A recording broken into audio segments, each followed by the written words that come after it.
Oke, yuk kita bedah salah satu cerita yang paling bikin garu-garu kepala di bursa saham kita sekarang. Kita bakal ngomongin PT Daya Inti Gunayasa, atau perusahaan di balik MRDIY yang kita semua tahu. Jadi di satu sisi, ini tuh cerita sukses yang luar biasa. Tapi di sisi lain, kalau kita lihat harga sahamnya, ceritanya jadi beda banget.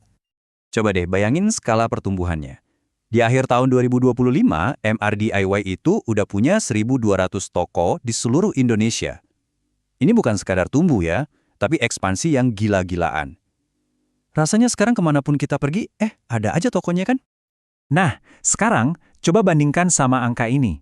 Di tengah periode ekspansi besar-besaran yang sama di tahun 2025, harga sahamnya MJDII malah terjun bebas, anjlok sekitar 40%. Aneh banget kan? Nah, ini dia pertanyaan utamanya yang mau kita coba jawab. Ini adalah paradoks MDIY, sebuah teka-teki antara ekspansi fisik yang masif sama reaksi pasar yang dingin banget. Yuk kita telusuri bareng-bareng. Oke, pertama-tama kita lihat dulu sisi baiknya ya, sisi yang bikin banyak orang optimis sama perusahaan ini. Karena jujur, angka-angka pertumbuhannya itu fantastis. Lihat aja deh lini masa ini.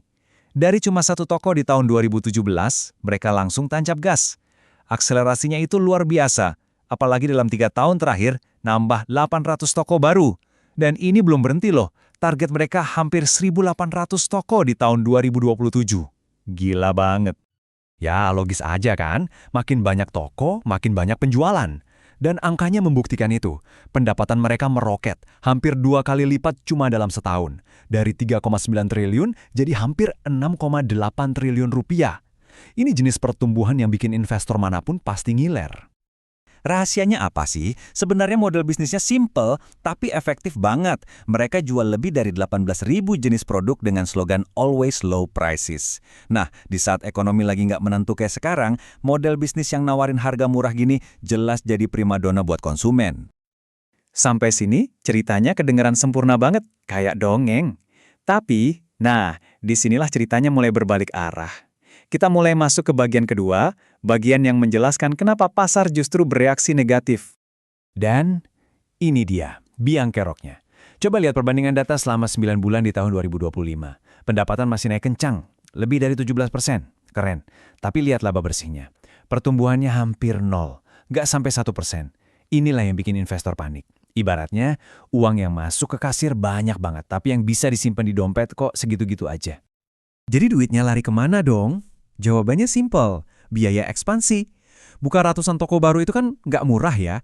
Biaya operasionalnya bengkak, gaji untuk ribuan karyawan baru, terus ada biaya penyusutan aset-aset baru, semuanya itu menggerus laba perusahaan. Cara lain buat ngelihatnya itu lewat margin laba bersih. Gampangnya gini, angka ini nunjukin dari setiap 100 rupiah penjualan, berapa rupiah yang jadi keuntungan. Nah, di tahun 2024, mereka bisa simpan 16 rupiah. Setahun kemudian angkanya turun jadi cuma 13,7 rupiah.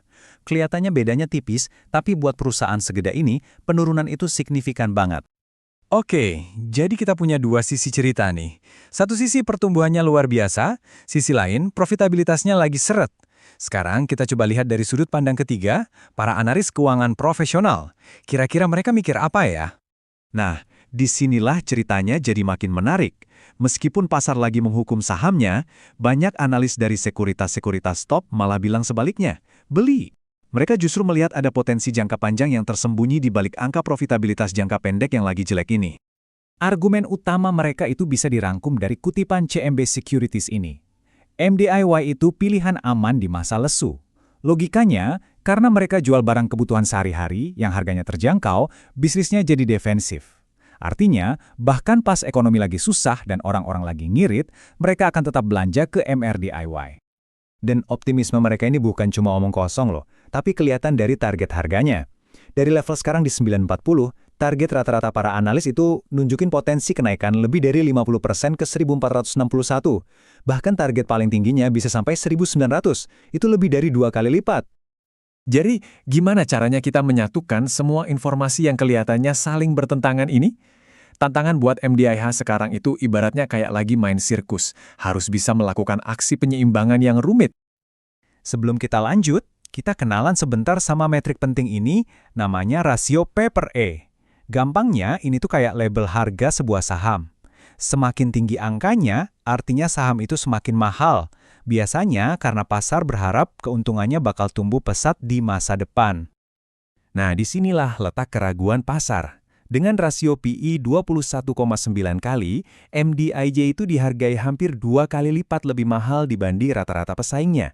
Jadi, investor itu diminta untuk bayar harga premium buat saham ini di saat pertumbuhan labanya justru lagi melambat. Jelas aja kan, banyak yang jadi ragu. Jadi poin krusialnya tuh ini.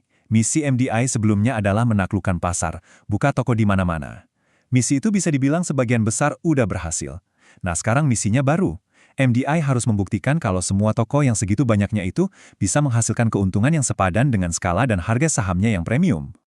Pada akhirnya, pertanyaannya cuma satu. Pasar telah menghukum saham ini karena fokusnya pada pertumbuhan yang seolah-olah mengorbankan profitabilitas jangka pendek. Pertanyaannya, apakah MDAI bisa menyeimbangkan keduanya di masa depan? Jawaban dari pertanyaan inilah yang akan menentukan nasib harga sahamnya. Sebuah kisah yang wajib banget buat kita pantau terus.